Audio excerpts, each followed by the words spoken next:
Give me some deed in replacement of reading the Quran. And who is this answer for? The whole ummah of the Muslims. How many Muslims are there today? Ramadan comes, they can't read the Quran, they're daif, they're ill, they're weak, or their eyesight is weak, they can't see, they can't read. It's not that they're busy working in factories, not for those people. For those, they should be given the shoes and the scolding. I'm talking about those people who haven't learned the Quran, they're literate, such sisters or women, especially the women folk in the countryside, they're old, they don't understand, they're literate. Somebody comes and says, what is this? I can't read this line. So what a solution for such people who are not able to read the Quran. So Rasulullah said, okay, take your finger out. Aha, subhanallah. So just like the villager, Rasulullah said, where's your finger? And he said, here's my finger. And Rasulullah said, take your 4 fingers out. So that villager, he was watching, what's going on here? So he took his 4 fingers out. You know, the fingers, these 4 fingers, not the thumb. The 4 fingers. So Rasulullah said, pick your first finger up. And he picked it up. And Rasulullah said, read. Subhanallah. So Subhanallah. Okay, close that finger.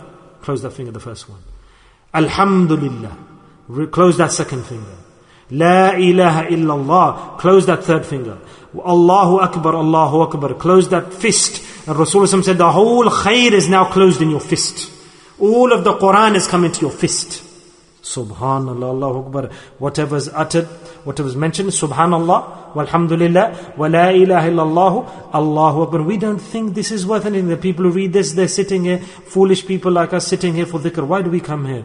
To recite these kalamat. Look at the history, the hadith, the background to each kalama. There are 2 types of history. One is the hadith, proven from hadith, and alhamdulillah from the verses of the Quran. And one is what was revealed to the hearts of the walis of Allah. The anwarat, the light and the rays that emanate from the Quran and the hadith. And do you think the walis of Allah just selected these from the tip of their fingers? From their dreams? No, this is the karam. That we close our eyes and we just recite these free of charge, and this will become the fist. And the Quran and the khair is coming to the fist. And this villager, he was high grade. He had a high state. He said, what's this? These 4 kalamat, that's it? And Rasulullah said, he said, if you've given me these kalamat, I'll just close my fist on these kalamats and that's enough for me to recite. That, what will I get from this? He said, the villager. The nomad said, what will I get? This is dhikr, just like we said, oh, I'm saying la ilaha illallah, subhanallah. What benefit is there for me? I do this dhikr today. And this feeling is in my heart nowadays, isn't it? What reward am I going to get? I don't think I'm using my time properly. It's a waste of time. So, should we go into a debate now? That is Jibreel alayhi salam telling you this? Subhanallah, his heart was so open and transparent that Rasulullah himself was given answers. Not that he's hard there and not there and debates, useless debates. My brothers, our understanding can never get to the point that Rasulullah, his heart, what was in his heart and what was his knowledge and everything that he had. Why do we waste the time? Sometimes people say Jibreel alayhi salam put this knowledge, or the revelation came, or he had this from before. And this villager, the nomad, he asked the direct relevant questions that are of benefit to us in this world and the next. We just say Alhamdulillah. He closed his fist. He said, okay, this is for Allah, but what's for me? What will I get from this recitation? Subhanallah. So he said that you've given for Allah 4. He said you will get 5 things from this. Rasulullah said that this is a big bargain, big transaction. He said, what's this? Rasulullah said, open the other hand, the 5 fingers. Read, Allahumma gfirli, warhamni, wahdini, warzaqni. 5 things you will get. Warzaqni. And 5 things you will attain. What will you get? Allahu Akbar. Allahumma gfirli, you will get maghfirah, forgiveness of Allah. Allah's rahmah you will get. And you get rizq, and you get afiyat, goodness, and all of these things, and you'll get 5 things. Close your fist. And he closed both fists, and he said, shall I go? He said, yes, you can go. And the Sahaba said that when he got up and he went, Rasulullah said, Subhanallah, that you have taken all of the goodness and the khair, he's looted everything. So brothers, take, just like him. Why do we sit in this majlis? Why do we sit in this gathering? Why is this majlis gathered together and formed?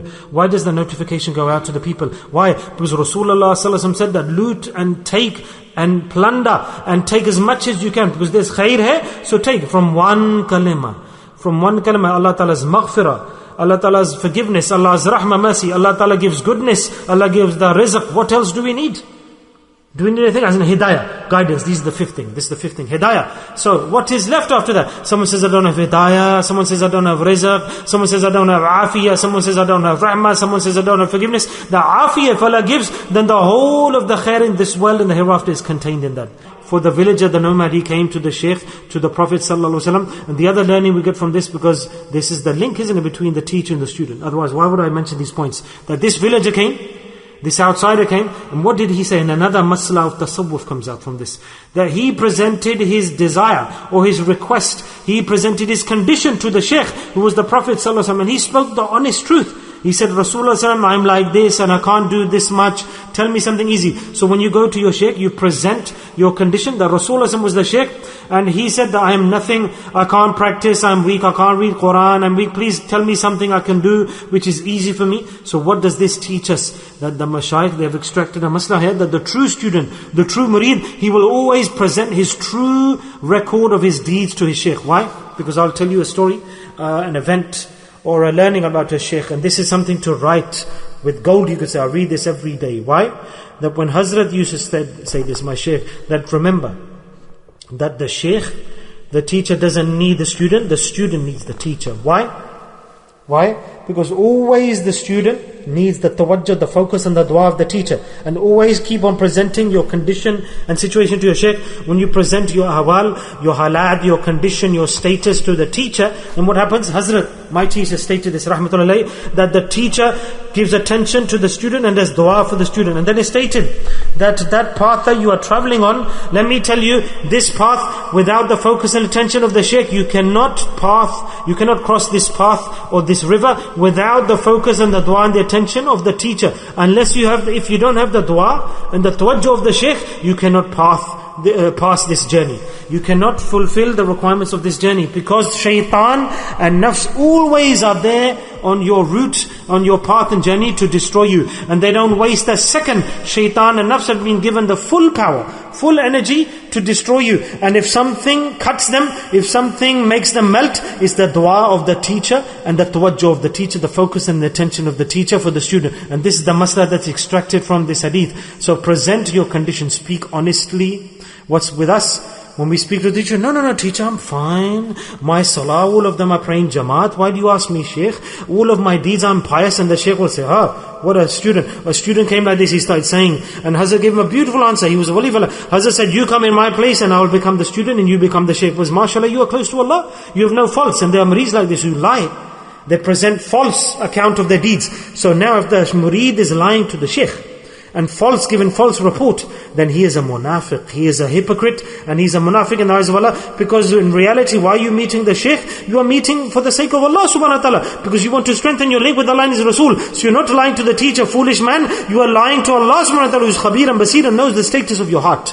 And it doesn't matter how much you say you are the murid, if you're lying, presenting false reports, brothers, tasawwuf and tazkiyah is a very great path, and an elevated path, and a delicate path, and a very high path, a high grade path. Don't grab hold of tasawwuf as a game, as a tradition. Follow the rules, the adab, the manners and the correct behavior, and you will reach to Allah Ta'ala's nearness, because the destination you're going towards is very lofty indeed. To lie, and who you're lying to? To the teacher.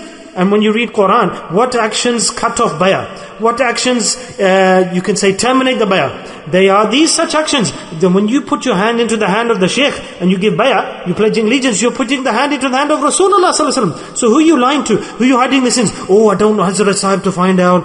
Oh, I did this sin. Oh, I didn't do this. I was meant to do this. If he finds out, then he'll be displeased. So we lie. But when we did tawbah, we put our hand into the hand of Rasulullah sallallahu alaihi wasallam. We did tawbah to Allah subhanahu wa ta'ala. It's not the Shaykh who gives. He's also got his predicaments and issues and problems. He's just the wasila. Because everything is based on wasila.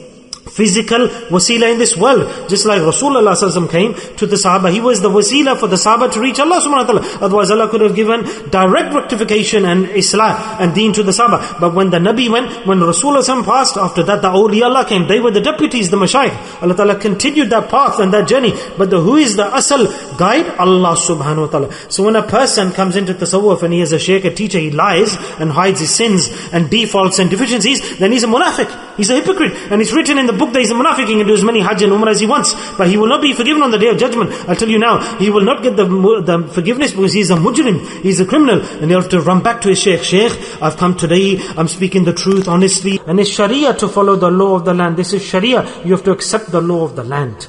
We say, we come to this country and avoid the tax and hide the tax, and we have many stories of the people who are fraudulent. And Sharia states that in this country, if you want to know what is Islam saying, the Sharia states that you have to live in the land where you're living, and you have to follow the laws of that land, and this is Sharia.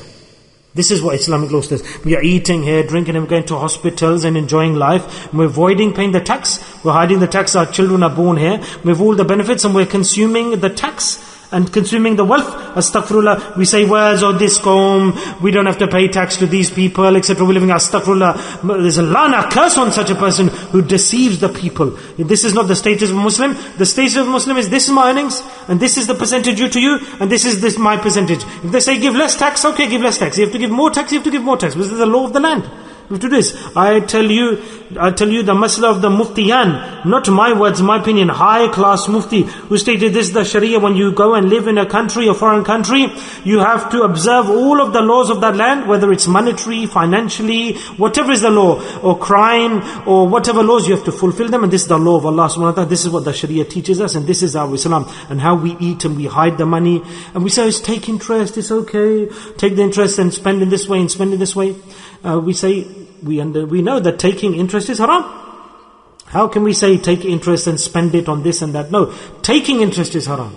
So why are you taking interest? Why are you worried about how you're going to distribute the sood, the riba, when in the first place taking the riba and the interest is haram in the first place?